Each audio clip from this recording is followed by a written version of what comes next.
जय शिवराय मंडळी. आज आहे 4 जानेवारी. पानगावकरांनी सुवर्णाक्षरात कोरून ठेवावी अशी तारीख. बार्शी तालुक्यातील ऐतिहासिक गाव पानगावसाठी अभिमानाचा दिवस. पानगावची ही वेस एका मोठ्या ऐतिहासिक क्षणाची साक्षीदार आहे. का बरं? तर 15 डिसेंबर इसवी सन 1749 रोजी संभाजीपुत्र छत्रपती शाहू महाराजांचा मृत्यू झाला. त्यावेळी मराठी दौलतीचा संपूर्ण हिंदुस्थानात दबदबा होता. छत्रपती शाहू महाराजांना पुत्र संतान नव्हते. त्यामुळे मराठी दौलतीचा उत्तराधिकारी कोण होणार याकडे सर्वांचेच लक्ष लागले होते.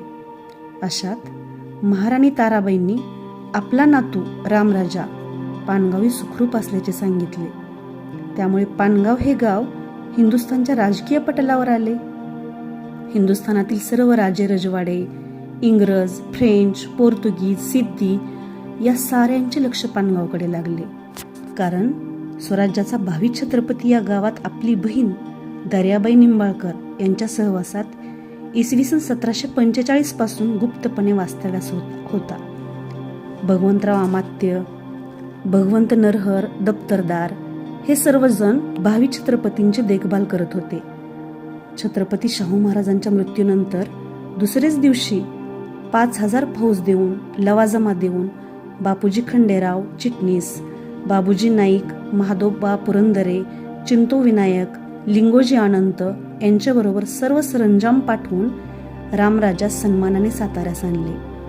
रामराजाच्या राज्याभिषेक समयी राज्यातील तमाम सरदार, सरकारकून, आरकानी, दौलतानी समस्त लहान थोर तस्लिमात वजा आणली. श्रीने राज्य पदारूढ केले.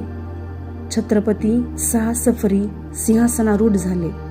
ही तारीख 4 जानेवारी 1750 अशी आहे.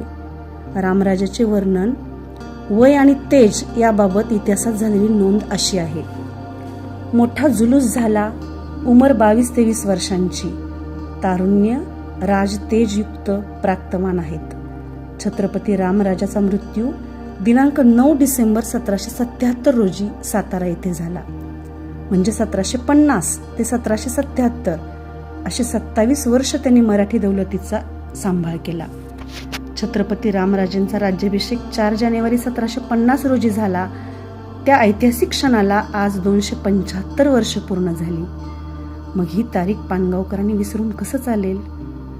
भविष्यात पानगावमध्ये आपल्या गौरवशाली इतिहासाचे स्मरण म्हणून 4 जानेवारी हा छत्रपती रामराजे यांचा राज्याभिषेक दिन म्हणून साजरा व्हावा ही इतिहासप्रेमींची इच्छा आणि अपेक्षा आहे.